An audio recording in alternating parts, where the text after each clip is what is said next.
28사단 윤일병 사망 사건, 어제 청와대도 입장을 밝히고 국회에서도 긴급 현안 질의가 이루어지면서 더욱 뜨거워지고 있습니다. 특히 국회 국방위에 출석했던 국방부 장관과 육군참모총장은 의원들의 거센 질타를 받았죠.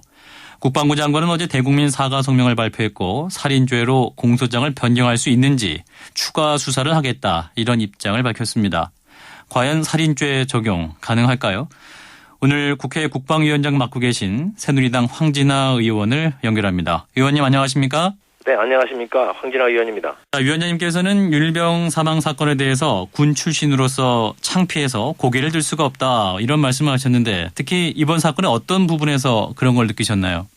먼저 이렇게 방송에 나와서 말씀을 드리게 되니까 우리 국민들께 머리를 숙여 사과를 드린다는 말씀부터 드리겠습니다. 예. 너무나 걱정을 끼쳐드려서 죄송스럽게 생각하고요.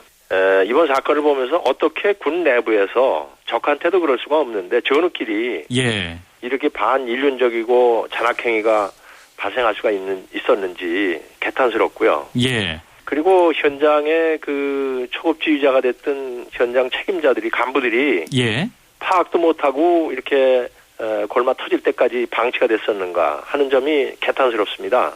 그다음에 이제 제대로 보고도 안 되고 은폐 의혹까지 생기고 있다는 것을 볼 때 군이 왜 이렇게 됐나 생각을 하니까 사실 고개를 들기가 어려울 정도입니다. 말씀하신 대로 전우끼리 발생했던 점, 그리고 현장에서 아무런 통제가 이루어지지 못했다는 점 때문에 또 많은 네네. 국민들이 우려를 하시고 있는 상황이고, 방금 그 은폐 얘기를 하셨는데요.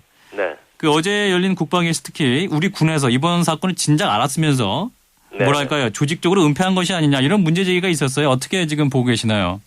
세부적인 건 추가 조사를 해서 확인돼야 된다고 생각을 하는데 예. 결국은 은폐해온 사건이 되었습니다. 왜냐하면은 사건이 일어났었던 4월 6일 그 다음 날 최초 보고를 하고 그다음에 언론에도 보도가 됐었는데 예. 그다음에 이제 세부적인 조사를 통해 가지고 이 병사가 왜 사망했다라고 하는 걸 알게 됐거든요. 예. 상습적인 폭행을 통해서 결국 그것이 사망에 이르게 되는 결과가 됐는데 그것은 초동 수사를 통해서도 나왔고 검찰 수사를 통해서도 나왔는데 예. 이것이 7월 31일 날 언론에 보도가 되기 전까지는 장관이 잘 모르고 있었다 하는 것은 중간에 제대로 보고가 안 된 것이고 예. 세부적인 보고가 안 됐다 이렇게 확인된 사항이기 때문에 예. 왜 어떻게 보고가 누락이 됐는지 은폐가 됐는지 이런 사항은 세부적으로 추가 수사를 해봐야 될 것이다 이렇게 생각이 됩니다. 예, 그러니까 위원장님 말씀은 이 정도 심각한 어떠한 구타라든지 어떤 사망 사건이라면 국방부 네. 장관까지도 신속히 보고가 됐어야 한다, 이렇게 보시는 거죠? 그렇습니다. 네. 그러니까 사건 발생 초기라든지 4월 7일, 그러니까 또 기소가 이루어졌던 5월 2일 그런 네. 시점이라도 국방부 장관에게 발표가 이루어졌어야 한다, 이런 네네. 말씀이신 거죠?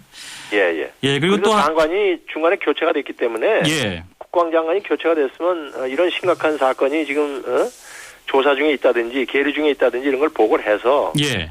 국방장관에게도 경각심을 드리고 더욱 관심을 갖고 조치하도록 했어야 되는데 보고가 안 되고 그냥 미적미적 지나갔다는 겁니다. 예, 국방부 장관 말로는 7월 31일 언론 보도를 통해 알았다고 하는데 사실 새로 임기를 시작한 것이 6월 30일, 6월 말이었으니까 한 달 전에는 최소한 알았어야 했다, 뭐 이러한 상황이네요. 네, 그런 점도 문제점이라고 볼 수 있습니다. 예. 예, 또 하나 이 여론이 들끓게 되면서 상해치사죄가 아닌 살인죄 적용을 검토하겠다, 뭐 이런 네. 보도가 있는데요. 아마 이것을 최초에 조사할 때도 살인죄 적용을 하는 걸로 해서 수사를 시작했다라고 보고를 받았습니다. 예. 그러나 이제 의도적 살인이냐 아니냐 하는 문제 가지고 논란이 많이 있었던 것 같습니다. 기소할 때. 예. 그래서 이제 그거는 뭐 법리적으로 해석을 해야 되는 문제이기 때문에 예. 제가 이렇게 그냥 예단해서 말씀드릴 수는 없는 상황이고요. 예. 어쨌든 어제 국방위원회에서 추가 의혹 사항들을 여러 가지 제시를 했거든요. 예. 그렇기 때문에 이걸 조사를 해서 살인죄를 적용할 것인가 여부를 다시 검토를 하겠다고 그랬습니다. 예. 저는 이것은 법리적인 문제가 있기 때문에 제가 이 살인죄를 적용해야 한다 안 한다 이렇게 단언적으로 말씀드리기는 어렵고 예. 추가 의혹 사항까지 확인되고 난 다음에 조치가 이루어질 것으로 좀 기대를 하고 있습니다. 예. 추가 수사가 이루어졌을 때 고의성이 입증된다면 살인죄 네네. 적용이 가능할 것이다, 이런 전망이시죠? 네, 상당히 정황상 그럴 가능성은 높지만 예. 법리적인 해석을 무리하게 할 수는 없기 때문에 예. 제가 미리 말씀을 드리기가 어렵습니다. 예. 사법적인 판단은 더 기다려보고요. 네. 또 결국 문제는 책임을 누가 져야 할 것이냐 여기로 집중되고 있는데 자, 이번 사건에 대한 군 수뇌부의 문책 어느 정도 수준까지 이루어진다고 보십니까?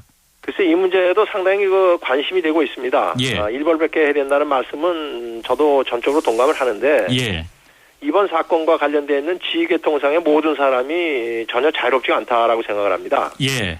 초동수사 이후에 어떤 내용으로 누구한테까지 어떻게 보고가 되는데 그 조치가 제대로 된 건지 안 된 건지 예. 이걸 확실하게 파악을 하고 난 다음에 문책이 이루어져야 된다 이렇게 생각을 하는데요. 예. 분명한 것은 지휘관을 막론하고 책임 있는 사람은 책임을 지고 일벌백계 해야 되겠다 이런 생각을 합니다. 예. 근데 야당에서는요. 그 사건 당시 국방장관이었던 김관진 현 청와대 안보실장의 책임도 있다 이런 주장이 있거든요. 그렇기 때문에 전 국방장관이었던 김관진 장관에게도 어떻게 보고가 됐는데 어떻게 조치를 했는지 이런 것을 확실하게 확인하고 난 다음에 책임을 물어야 된다 이렇게 생각하는 거죠 저는. 예. 그렇다면 보고를 받지 않았다면 책임은 없는 건가요? 아니 그거는 이제 책임진다라고 하는 내용상 실질적으로 어떻게 책임을 져야 되냐 하는 문제가 있기 때문에 그렇게 말씀을 드린 거죠. 예. 책임이야 뭐야 일반적으로 책임이 다 있는 거 아니겠습니까? 예. 그러니까 어떤 책임을 져야 되느냐 하는 문제에서 제가 말씀드린 거죠.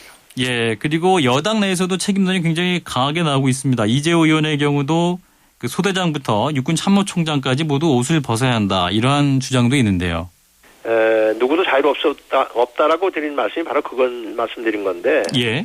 그때 어떻게 보고가 됐고 왜 누락이 됐든지 아니면은 보고가 됐는데 조치가 잘못됐다든지 이걸 따져보고 예. 책임은 지되 어떤 책임을 질 건가까지 생각을 하면은 그건 확실한 조사를 통해서 확인되고 난 다음에 하는 게 맞다 이렇게 생각하는 거죠. 예. 일단은 사태 파악을 소상히 하고 네. 어떤 사실관계 확인이 된다면 그렇다면 사퇴까지 고려할 수도 있다 이런 입장이시죠? 그렇습니다. 책임이 있다면 면할 수가 없는 거죠. 예. 예. 그리고 청와대에서도 입장이 있었습니다. 어제 진상조사가 우선이라는 입장이 있었는데 오늘 대통령이 주재하는 국무회의가 열립니다. 그렇다면은 대통령이 또 직접 뭔가 말씀을 하실 수도 있다 이렇게 보시나요? 글쎄 저는 뭐 대통령께서 어떤 말씀을 하실지는 잘 모르겠습니다만은 예. 사태의 심각성 같은 걸 고려해서 또 무슨 말씀이 있지 않겠나 이런 생각도 해봅니다. 그 정의당에서는 대통령이 군 통수권자로서 또 국민에게 사과를 할 문제다 이런 입장도 있었거든요. 어떻게 보시나요? 그거는 제가 뭐 사과 말씀을 하는 게 좋겠다 안 하겠다 하는 건 뭐 제가 말씀드리기는 거북합니다. 그리고 어쨌든 간에 오늘 이것에서 심각성을 가지고 생각을 하시지 않겠나 이런 생각을 합니다. 예. 자, 국회 국방위원장 새누리당 황진아 의원 만나고 있는데요. 네. 자, 어제 군복을 벗어버리겠다는 각오로 대책을 사회한다 이런 말씀도 하셨는데 어떤 게 있을까요? 그러니까 어떻게 뭐 한마디로 요런 대책이 필요하다라고 간단하게 말씀드리기는 어려운 사항인데 예. 핵심적으로 제가 드렸던 말씀은 여기에 관련돼 있던 사람들 모두가 이건 내가 반드시 책임지겠다. 그리고 잘못된 부분에서 내가 군복을 벗겠다라는 생각을 하면서 대책을 세워야지. 예. 책임을 회피하려고 한다거나 예. 보신주의 입장을 가지고서 대책을 세워봐야 그거는 사상 누각이 되고 만다. 이제까지 있었던 여러 사례를 보면서 제가 그걸 지적한 것입니다. 그러니까는 반드시 이런 사건은 앞으로 있어서는 안 된다. 그런 대책을 거기에다 반영해야 된다. 저는 그런 말씀을 드린 겁니다. 일반적으로. 예. 국내 기강적인 측면을 말씀하신 것 같은데 어제 또 나온 내용 중에 네. 권호성 육군참모총장은 그 사병들의 휴대전화 국내 반입을 허용하는 문제도 긍정적으로 검토하겠다. 네. 이런 내용도 있었는데요. 가능할까요? 어제 나온 말씀 중에는 그건 검토를 하겠다고 그랬지만 그건 문제점도 같이 검토가 돼야 된다. 이렇게 얘기를 했습니다. 예. 그래서 군에서 제작한 그런 그 휴대전화, 개인 전화를 지급할 수 있도록 하는 걸 검토하겠다 그렇게 됐습니다. 왜냐하면은 일본 상용 그 개인 전화는 그 잘못 지급하다 보면은 부작용이 더 클 것을 염려하고 있었습니다. 예. 그냥 세부적으로 검토해서 조치가 될 거로 보고 군에서 제작한 그런 전화기를 지급하는 방법을 검토하겠다 이런 얘기가 있었던 거를 말씀드립니다. 예. 그러니까 휴대전화 부작용 같은 것을 염려한 뭐 그런 생각도 많으신 거죠? 그렇습니다. 예, 예.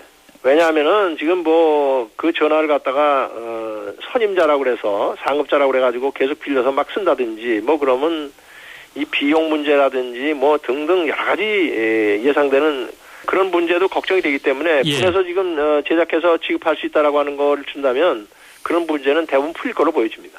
예, 알겠습니다. 자, 현재 아들의 입대를 앞둔 부모님들 굉장히 또 걱정 많으시고 불안해하실 텐데요. 자, 국회 국방위원장으로서 국민들께 한 말씀 하신다면요? 다시 한번 국민들에게 심려 끼쳐드려서 죄송스럽다는 말씀을 드리고요. 군이 환골탈태하고 절대로 부모님들이 걱정을 시키지 않는 군대가 될 수 있도록 최선의 노력을 다할 것입니다. 그리고 새로 태어나는 군대가 될 수 있도록 군 내부에서도 스스로 아주 국민들을 안심시킬 수 있는 대책을 내놓을 수 있도록 계속적으로 확인하고 견제하도록 그렇게 하겠습니다. 네, 여기까지 듣겠습니다. 고맙습니다. 네, 고맙습니다. 새누리당 황진하 의원이었습니다.